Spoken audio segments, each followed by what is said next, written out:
Good afternoon, ladies and gentlemen. Welcome to week 3 of Intro to Android Development. We're so happy that you're still here with us. So, before we get started today, we have a couple of announcements we'd like to make. So, homework 2 was due yesterday at midnight, that yesterday being Sunday, and we took a brief look at the responses, and we just wanted to say, great job. Everybody, even people who had a hard time like doing this or doing that, great job, everyone. If you thought homework 2 and homework 1 so far were easy, give yourself a pat on the back. If you thought homework 2 and homework 1 were really hard, give yourselves 2 pats on the back because you worked even harder and you learned even more. Not to invalidate people who thought it was easy. Great. That just means you're a little bit ahead of the game. That's awesome. But for those people who really worked hard and hit up office hours and everything, trying to really learn this material, we appreciate that, and we just want to let you know that we respect it too. And another thing that we respect about our students is that you took this class. You didn't need to take this class, right? It doesn't count for your CS major, whatever major you're taking. You're not going to get any big GPA boost from it. It's a SU class. The only thing you're going to get out of it is knowledge. And hopefully, good connections with the course staff. And, if you have like partners during the hack challenge, it's a great experience. But the fundamental reason why most of you will be taking this class is because you want to learn. And I just want you guys to know that we respect that. We respect that a lot. And we really try to, because we respect that, be there for you when you need it. So when you guys are struggling, just let us know. We're here for you, and we'll make sure that we can help. The other thing is, we received a lot of feedback from the bi-weekly feedback forms, so thank you guys for submitting that. If you haven't, it's part of your grade, so even if you submitted a little bit late, just bring it in, you'll get the points, don't worry about it. The purpose of it is not to penalize you and make you lose points, it's to, gain feedback from you guys. So please do submit that. And we heard that there were some pacing differences that we should fix between what you guys want and what we were doing. So we're going to be trying some new stuff. I'm going to be doing a little bit less with the editing and everything. It'll be a little bit more calm today, and we'll see how that goes. And if you guys feel this is better, if you feel it's worse, just hit me a DM on Slack, and that'll be great. So, okay, the other thing is that the enrollment date has passed. So if you're still in the class, keeping up with the work and everything, I'm sorry, there's nothing we can do now, but do know that the class is offered every semester. So if you weren't able to enroll this semester, no worries. And what else? Oh, right. The fun fact of the week. Okay, the Android fun fact of the week is going to be about recent news in Android development. So recently, a phone company named Oppo, this is like a week old news too. They announced a phone where the camera is a microscope. The Oppo Find X3, I think is what it's called. It's a phone. They usually don't make their way to America. They are sold primarily in China, but they make it to European markets as well. But it's just a little fun fact. The hardware diversity that comes with an open sourced operating system like Android is really something amazing. Okay, so without any further ado, we're going to go ahead and we're going to get started with this week's lecture. Alrighty.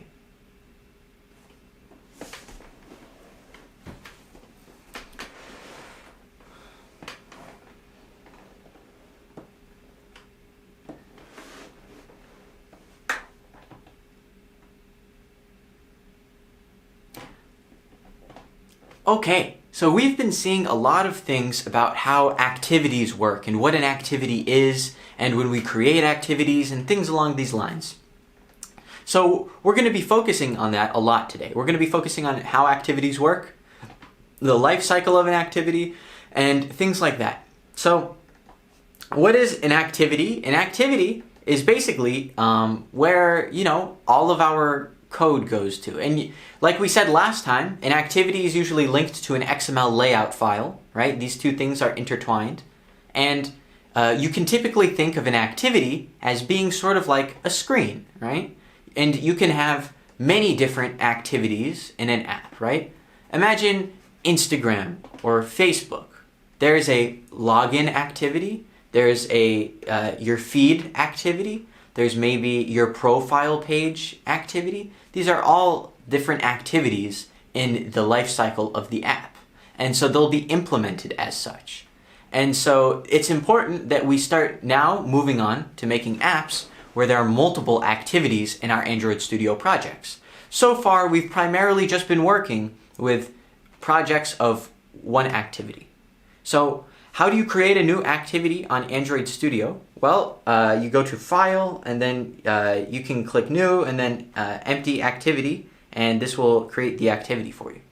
I just needed to double check that was that was correct.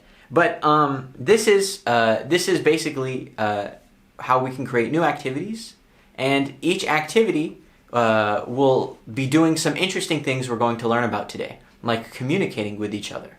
So you can sort of think of apps like Instagram, apps of Facebook, even the Eatery app as just many different activities, right? In the case of the Eatery app, we've got the eateries activity, and we've got the campus eatery. When you actually click on one activity, there's all sorts of different activities. Every screen is broken up into different activities.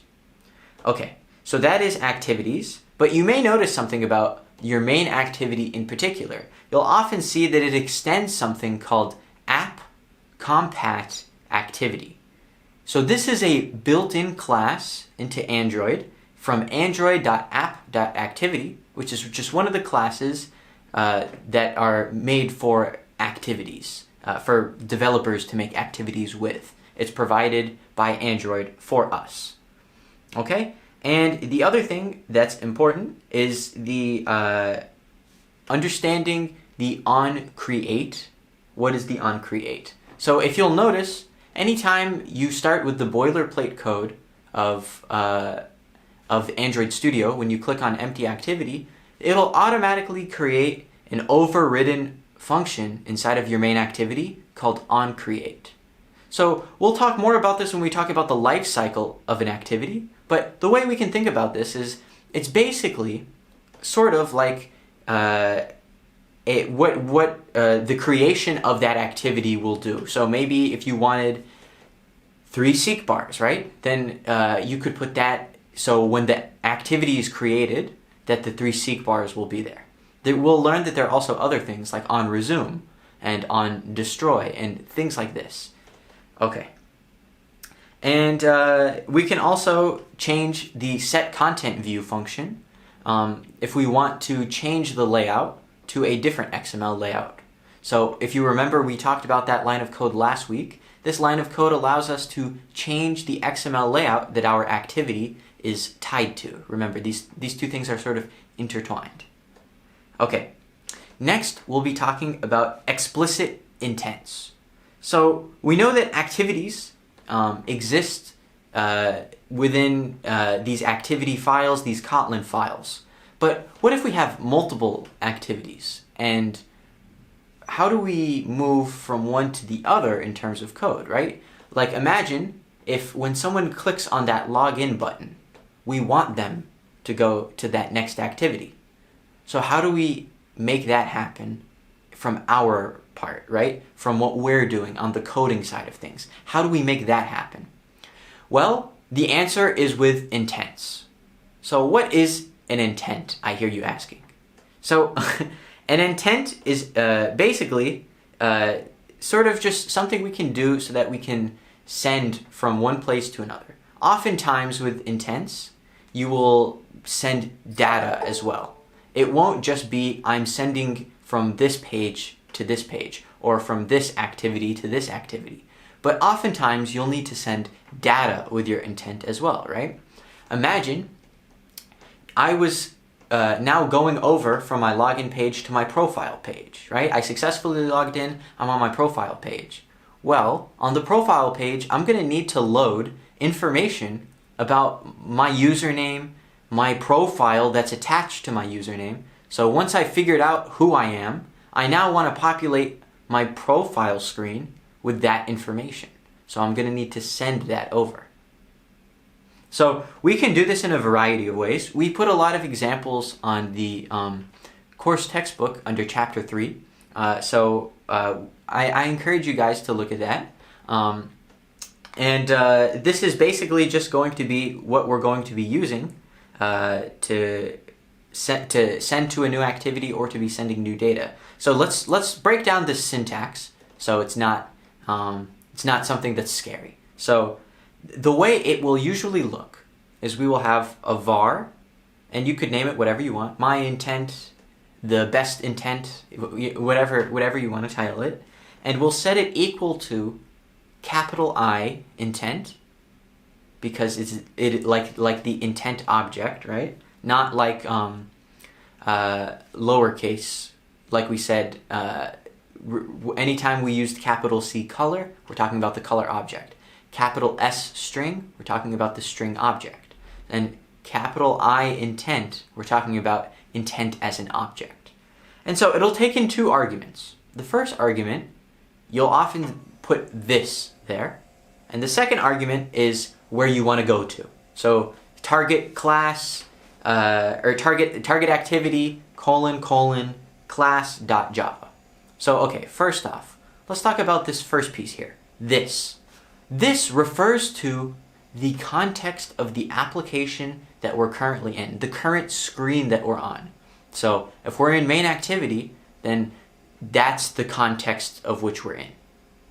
And then we want to go from there to the screen of the target activity, : class.java. Where's this .java coming from, right? We're coding in Kotlin. So the reason why we have a .java there is because this comes from legacy Android. This is where, because Android used to use Java, you still sort of can, but it's out the door now. And this is where a lot of the legacy stuff still is. And target activity is the name of whatever activity. Maybe it's called login activity or something like this. And double colon is, and then just class is basically saying it's denoting that it's class.java. So it's sort of just like a little ornament that you have to put on to the name of the class for the second argument of the intent. So so this will transition to a new activity, and in there you can decide when you want to start. So okay, I've just created my intent. Maybe I don't want to start it immediately. Maybe I want to wait a little bit. Maybe I want to do a couple more calculations, wait for some response, and then when I get that response, then will I want to start the activity. So when you're ready to start the activity, maybe you wanted to put information in your intent for when you send it, which we'll talk about in a moment, don't worry. We're going to put start activity and then put whatever the name of our intent variable was as the argument of that. So just start activity of intent. And then whenever we're done, we'll use finish to close the activity from the corresponding activity in Android Studio. Okay, so now let's talk about being able to send data through our intents. So this is one of the main reasons people use intents, is so that they can send data from one activity to another, like we just discussed with that example from the login page to the profile page. How can we send data from one page to another? So to do something like this, we'll often use a line of code called .putExtra. So I say dot there because something must precede that dot. We must have the variable that stores our intent before that dot. So typically, like maybe my intent, your intent, best intent, whatever you title the variable that stores your intent, it'll be that dot put extra. And then put extra has a key value pair. So what do I mean by a key value pair? I mean there is a string key before the value. So there is a string that corresponds to what you know that you're pulling from. So maybe if I'm going from my login activity to my profile activity, I want to send them the username. So in that case, what would I be storing in my intent? I would be storing a string. So I could tag it as username and then pull a string out from the bundle. And we're not going to go over every piece of syntax for this just because we're going to be here all day if we do. So we do ask you to look at the Android documentation with regards to bundles that go in with intents. So put extra is how we can put something inside, and this can be a string, this could be many other things, but also other things can be a string too, right? If you had some weird enormous list, theoretically you could also just do that list dot to string. You might be losing some information in doing that, maybe you're truncating some data, but there's always a way to send from one intent to another, believe me. So that's one of the things that we can do, and it's very important that you have the key, because imagine you're sending many different things in an intent. It's important that you use that key, because that key is what tells you if you can pull it out. So when you're actually getting a string from the bundle in the receiving activity, all right? In the example we're talking about, in my profile activity, if I'm in that activity and I'm trying to receive that username string, I'm going to need to be able to have the key. So maybe the key was username. Maybe the key was the username, my username, user's username. It could be many different things. It's whatever the sender had used when storing, the receiver wants to use when pulling out. Okay. So this is something that we use often with intents, and one of the things that I think you'll find yourself coming back to time and time again, because this is a very important concept of intents. Okay, next up we'll be talking about implicit intents. All right, so we're going to keep talking about intents, but before we keep talking, there's something that we need to mention. So the intents we've been talking about so far, where you are calling it and you're telling it exactly where to go and all of this, this is a specific kind of intent. This is a specific kind of intent called an explicit intent. There's another type of intent called the implicit intent. And earlier, we were talking about how activities have an Oncreate function. So what is it that the explicit intent that we were talking about before, what do you think it's actually doing so that it starts that new activity, right? So that it starts that profile activity. It's going and it's calling the Oncreate of that activity's code. And so we're going to learn that you don't have to explicitly call it. There's other ways that you can do things like this. And on top of that, there's some things that you don't necessarily want to have like an explicit call for, because you don't control that code. So think about maybe if you want to receive something. So think about the Gmail app, right? All the time you could click like send, like maybe if you clicked a link on somebody's website that says contact me, it'll immediately open up in your Gmail app with that person's email automatically filled in, and you can contact that person and email them directly. This is an example of how the Gmail app could have an implicit intent, right? Where you're not explicitly calling on the Oncreate of that activity in the Gmail app, but it's still having this process of opening it and putting some data into it, this bundle of the not username, email, the email of that person. So this is an example of an implicit intent, and we can do a lot of the same stuff with implicit intents, like putting data in, and we'll often be using it for things that are also built into Android too. If I want to like share, right? If I want to do a share action, like maybe I want to, if you want to send a photo to your friends on Facebook and you're currently in Google Photos, you'd click the share button and then it'd open a list of everything that you could share an image on. And you'd click Facebook and then it would share that image on your Facebook. So this is an idea, basically, of how an implicit intent is. So in this case, Google Photos has basically an explicit intent, or it could be an implicit intent from the receiving application as well, right? So it could be the implicit intent from the sender of the Google Photos in this case scenario, and it's also on the receiving side of Facebook or any other app on that list that you could share to. And so what you do is you would have a specific thing. You could say intent.action_send. So there's, once again, refer to the Android docs, but there are specific types for different things. Like oftentimes if you want to open something in another app, you know how sometimes when you click a link, it'll open it in your browser immediately. Or if you want to send something in some app where you're interacting with other apps or other activities, this automatically of like maybe another app, these are usually things we would use implicit intents for.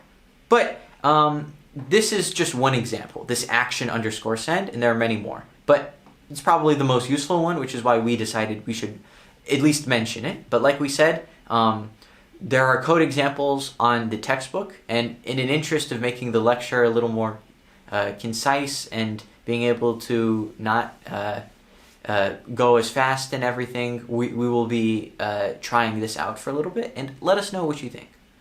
Okay, now we need to talk about the manifest. So what is the manifest? So every Android project has a manifest, and it's typically titled, I believe, Android manifest.xml. So it is an XML file, and it's structured the same way a lot of our other XML files are structured. So this is basically like the sort of skeleton of our project. Every time we create a new activity, we have to put it in our XML, Android manifest XML. So a lot of the times, Android Studio will automatically do that for you, but sometimes that's not the case. So what else goes in our XML? So anytime we're going to be using something that comes from something else. So I'm sure you guys have proper experience importing modules in Java, importing modules in Python, anytime you would like import anything, right? So that we have something where we can use a dependency in Android. So one common one that you'll see is if you're going to make a GET request. So this is networking, which we won't get to until later on. But if you're going to make a GET request, like a HTTP protocol GET request, right? This is you talking to a server if you're pulling information from the internet. So if you're doing something like that, then you would often need to use a module for that. And the most common one is there's something called OK HTTP that a lot of people prefer. Some people use other versions. There's another library you could use called Glide. People often use Glide for images just because the built-in Android image handler is not so good, and Glide is often better. And it comes with some useful functions that you could use. So anytime you want to add one of these dependencies, you would declare it in the Android manifest. If you are wondering what that looks like, this is definitely something to confirm with the Android documentation on the Android docs. Additionally, this is also where you declare important things about your about your application, such as the permissions that you will use. So we have to explicitly declare when we're using any unique permissions, like a person's location, right? Because you don't want all apps having access to your location. So if you want that access, you have to declare that you are using it in your project in the Android manifest.xml file. So it becomes part of the skeleton. It's that important anytime you're using a permission like that. So that's something you have to do, and that's something you'll get practice with this week. Once again, this is not syntax most people memorize. So Google, Stack Overflow, Android documentation, our course textbook are all your friend. So make sure that you're making good use of it. Permission, I'm just going to go over one quick example of the permission syntax. So if I wanted find location, like we were discussing, you would say a tag called uses permission with Android:name equals Android.permission all caps access find location, and with underscores between the different words. So notice that Android and permission are undercase, lowercase, but access find location, the specific permission you're looking for, is uppercase. And then close the tag. And XML is a markup language, so we have open tags, close tags, just like we would in HTML. So this is just one example of the syntax that we would use to get sorry, that was loud. To get this is just one example that you would use to get the permission for location. There are many other permissions, like maybe you wanted permission to store or permission to access the file base if you have like image assets or something like that you want to store locally on their phone. Things like this. And as you start building your own projects come hackathon time, I think you'll find stuff like this to be useful information to think back to. Okay, now the last thing we're going to want to talk about is the Android lifecycle of an activity class. So an activity class goes through, or can go through different points in the lifecycle, and we're just going to talk about those different points. So the first is the Oncreate. So the Oncreate is something that we have for when, basically when the application is started up, and this is like the logic that underlies that. And Oncreate is something we see automatically on our activities. When we open Android Studio, it automatically generates that code for us, and that's where we've been putting a lot of our code. So that's the Oncreate. There's also the Onstart, which is technically the exact beginning of the app. So this is the stage in the life cycle when the activity becomes visible to the user. So when it first becomes visible to the user, that's the Onstart. So basically, Oncreate versus Onstart, here's how you can distinguish between the two. So after completing the method Oncreate, so when you fully go through Oncreate, then will it call on Onstart. So Onstart is going to be called after you complete the Oncreate. There's also OnResume for when the application officially begins running and is in the foreground. Doesn't necessarily, it's like the resume state. So if I left the app and I came back, the OnResume would be what you see, or the logic that would be run at that moment in time. We can also have an onPause, right?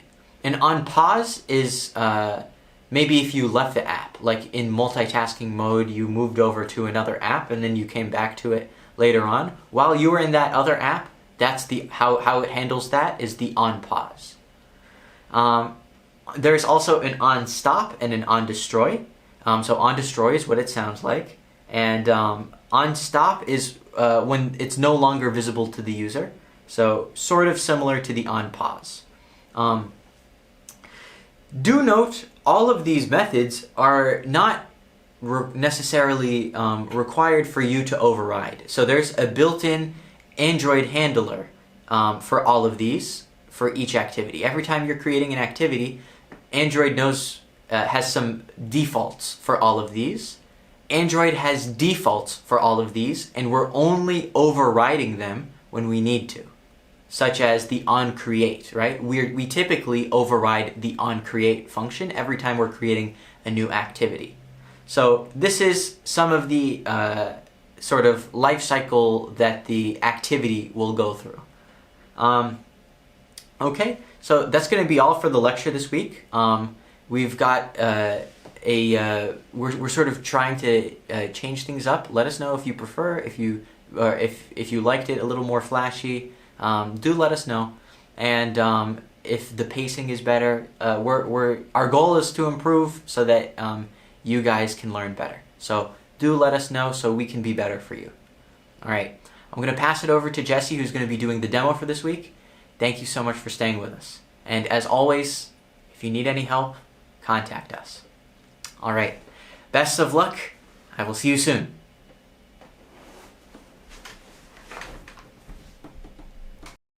Hello everyone, welcome to the third week of Android development. Today we're going to start off with some basic concept about activity. So every activity class you see here are extending a class called AppCompact activity. It is a built-in activity that Android Studio has that manage a lot of major screens that you will see in an Android application. In every activity, you will see a function that says Uncreate. It basically populates the layout, which in this case is activity.main. It basically populates this layout with all of the components, and it gives all of those components its attribute. The function set content view, it basically tells you which layout, which XML file this activity is corresponding to. So if you want, you can change this to second, which will match this activity with this layout instead. But in this case, it's just gonna be activity-main.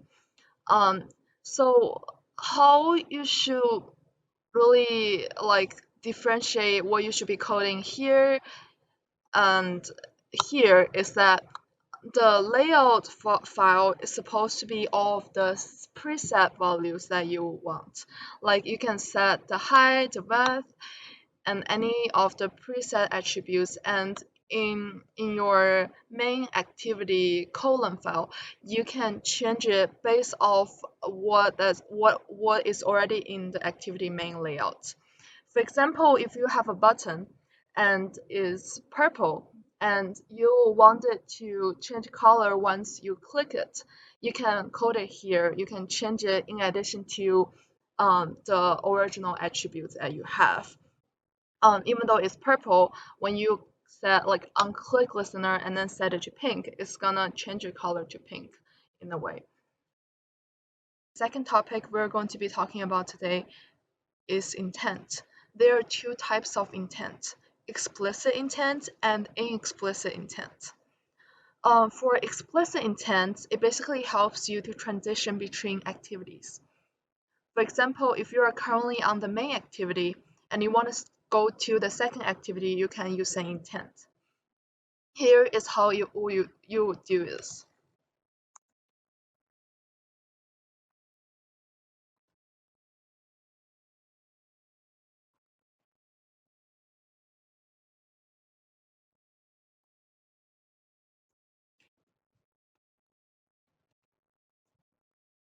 Okay, so the intent constructor over here, it takes a package context and class, a Java class.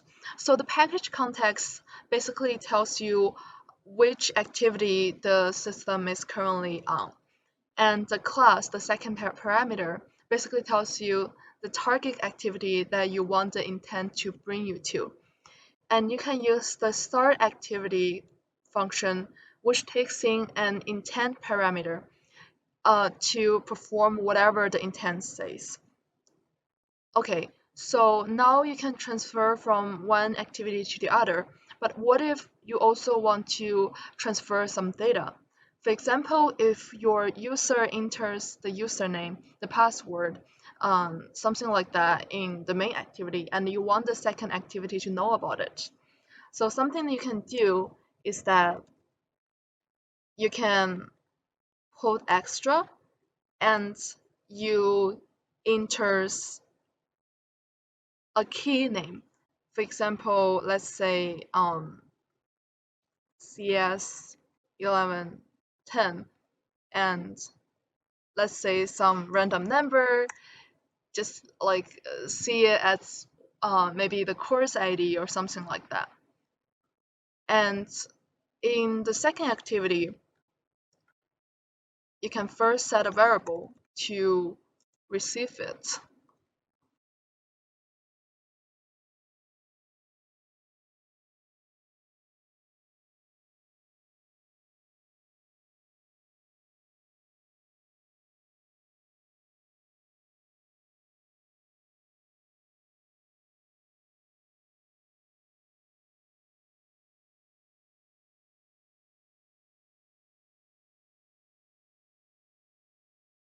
So basically what it does is that you pass in this value with this key name, and you kind of put it in a box, and you bring it when you are like going from one activity to the other activity. You bring it with the intent.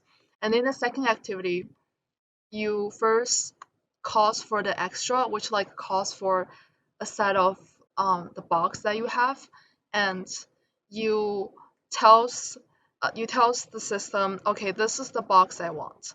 The box was the key CS1110, and it will give you the box you want, and basically it contains the string. Um, let's see. Okay, so like let's create a text view here and see if it actually works.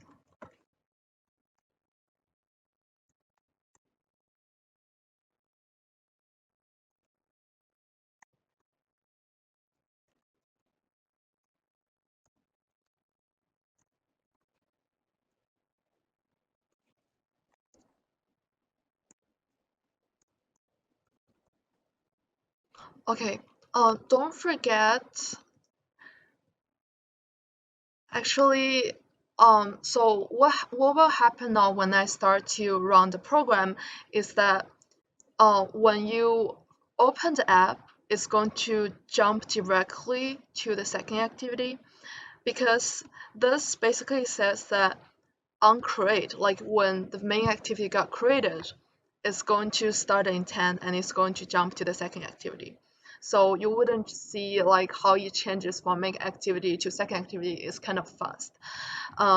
So what we want is actually being able to see like the process. So I have a button here in the main activity, and let's just name it button, and um, let's actually have the like intent activity transition once the button is clicked.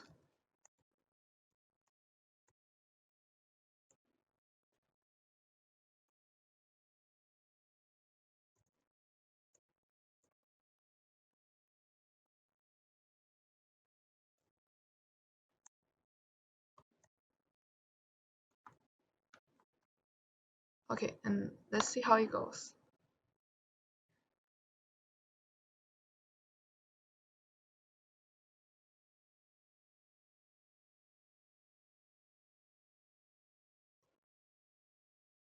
So when you start the application, it has a button in the middle, just as what main activity is supposed to look like. And when you click on the button, it goes to a different activity with the text view that has the value of whatever like random course ID I entered here, and it's the value that got passed by main activity to the second activity. So now we're gonna talk about implicit intent. Instead of transitioning between activities, it actually can launch a different application on your phone. For example, if you want to pick some image from the gallery, or if you want to share your posts to other users on other social media. This is what you can be using an explicit intent. And let's just look at an example.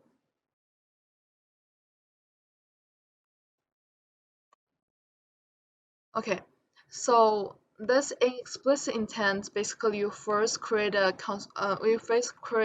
intent instance with the empty constructor, and you tells the intent that the action you're gonna perform in this case is sent, and you put extra into it, which tells you what exactly you want to send. Is the type of the message is just text, and this is the value of the text. And this function basically checks whether or not there is an application that you can share whatever text here you have to. So basically, if there's not such an application that you can share, like you don't have a message on your phone, you don't have a Gmail on your phone, you wouldn't like this. Your current application wouldn't know like where you want to send your message to. So let's see how it works.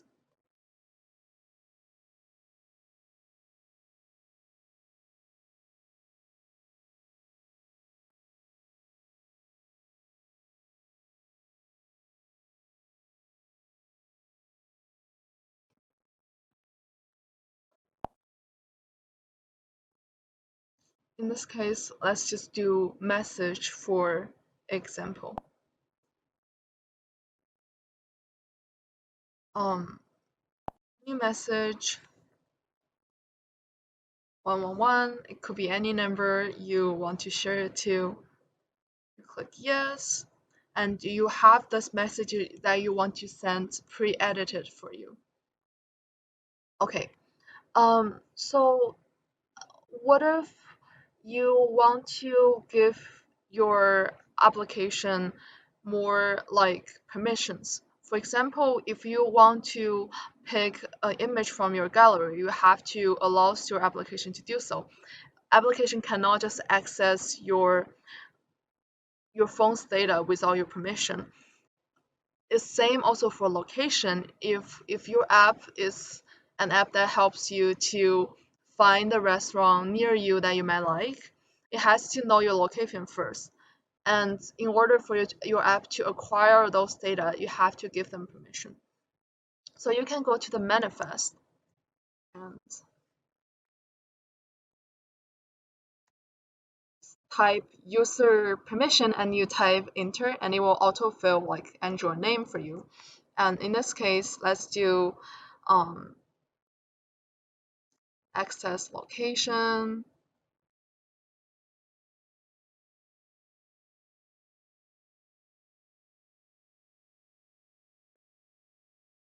Um, if you need to have your app to access something like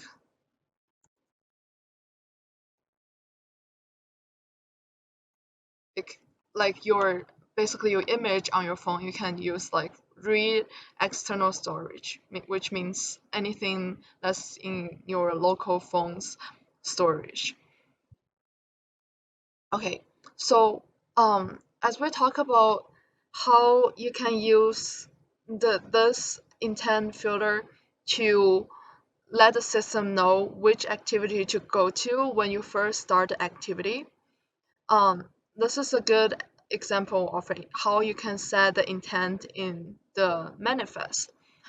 So what if you want an activity in your app that like can receive informations, can receive actions from other app? You will be adding it in the manifest. Okay, let's give another example of that. For example, if you want your second activity to receive message from other app, what you can do is add an intent filter.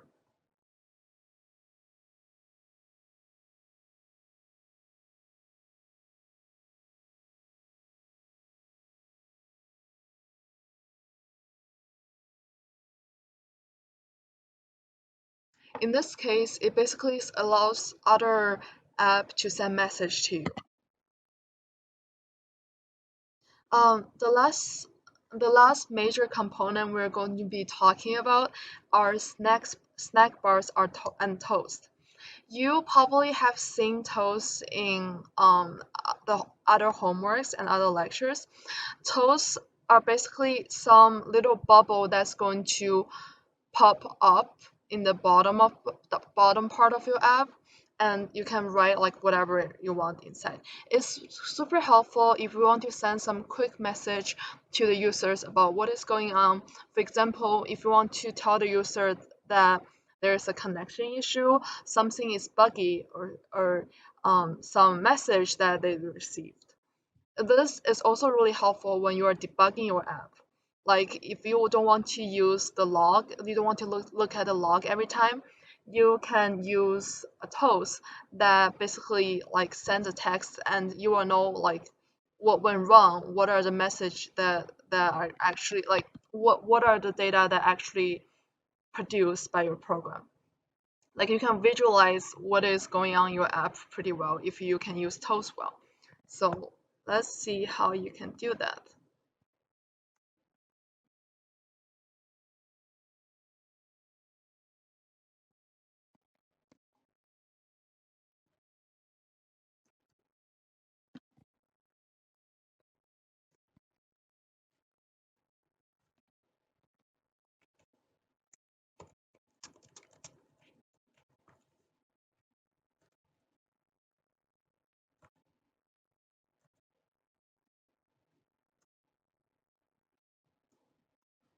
Okay, so basically this make text basically like tells you what exactly is in the toast. Like the first parameter of the function make text basically tells you what is the current state of this application. The second parameter basically tells you like what you want to be sent in the toast. And the last parameter basically tells you how long you want the toast to stay. The toast will disappear by itself after a certain period of time. And length long is about like 3 seconds, 3 to 4 seconds. Length short is about like kind of 2 to 2 seconds. And yeah, let's just have like length long for now and see how it goes in the actual app. So this application, this code basically says when you press the button, it's going to pop out the text.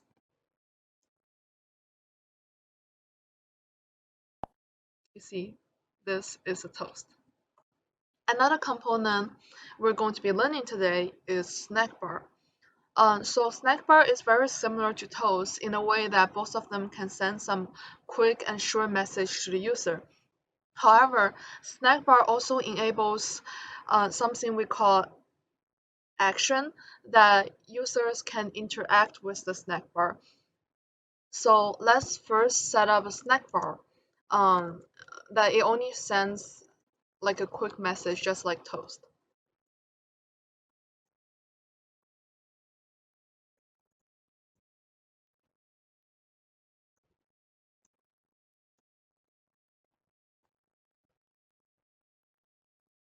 So you can see the implementation is kind of similar to toast, except that for the first parameter, um, rather than having the first parameter to be application context, snackbar takes a parameter called view. So snackbar want to know which view that is going to appear on top of. So let's go to the main activity, and we can give an ID for the main activity. Let's call it constraint, and let's write a variable called view that references it. Okay, let's see how it works in the actual application.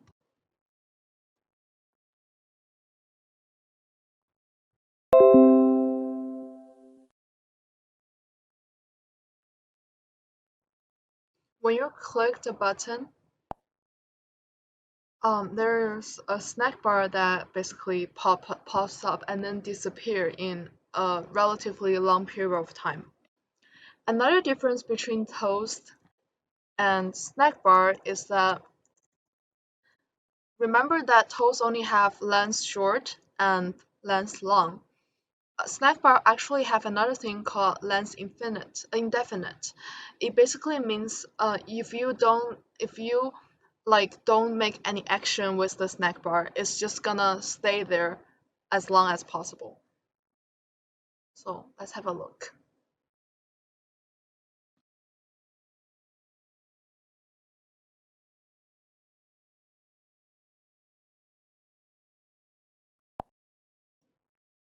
Snack bar is here and it's not gonna disappear no matter what you click. However, you can add something called the action that enables you to interact with the snack bar. So you can set snack bar set action, and let's say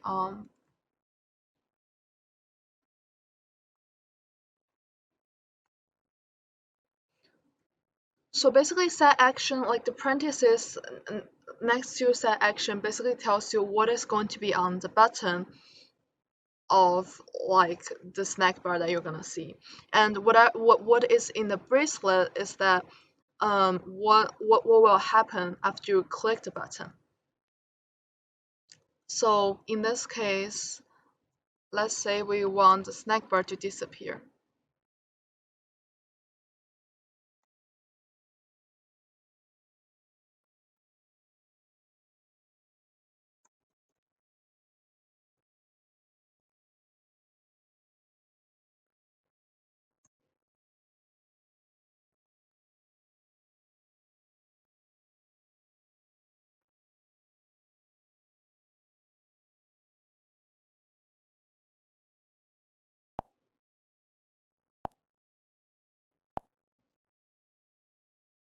Oh, sorry, I forgot snack bar dot show.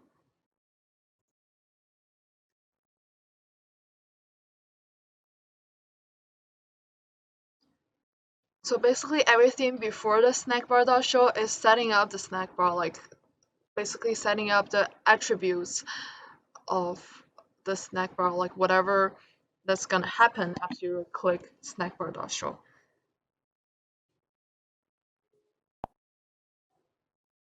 Click fade and it's just gonna disappear. Okay, last but not least, we're going to be talking about some helpful tools and shortcuts that you will be using in the Android development process. First of all, what if you misdelete a lot of your code? Like you accidentally delete all of this. Okay, you can say like I can use Ctrl Z to get it back.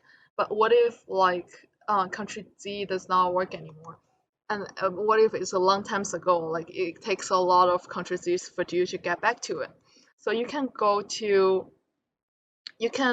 first right click and go to local history, show history, and those are all of like the edits that you have had before. And you can click the revert button. You can pick the correct version of the code you want to revert to, and you can click the revert button to go back to the version you want. Um, let's have this back. Also, what if you have written a method, a function, and you want to know like where it has been used in the whole application. This is really helpful if you're working with other people and you have written a function that have been used by others. What if you want to change it, but you don't know like what other files that it will be affecting? Something that you can use is, for example, you can use find usage. In this case, actually this Oncreate function is a built-in function, so it's not gonna work. But if you actually have like a function that you wrote by yourself, let's just write one right now.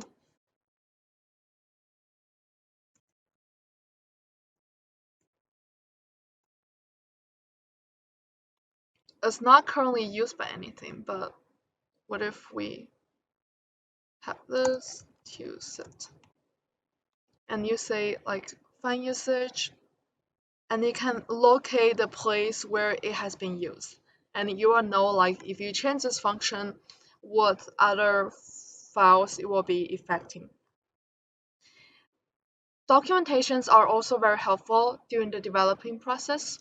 If you want to know what a class or what a function does, you can just move your cursors to whatever you want, and it's just gonna tell you what a function does and like what class it is using, basically. So you can see a brief overview of what snack bar is.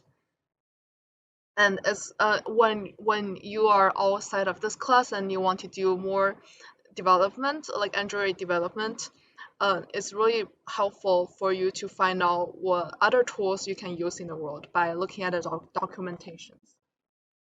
Okay, some shortcuts that might be really helpful is if you want to find a declaration of a method. For example, you want to find the declaration of this test method for Windows computer. You can do control and you can basically click on it. It's also the same for like layouts. So for example, you want to find where's the main activity layout. You click control and you click on the activity main, and it's getting you to this.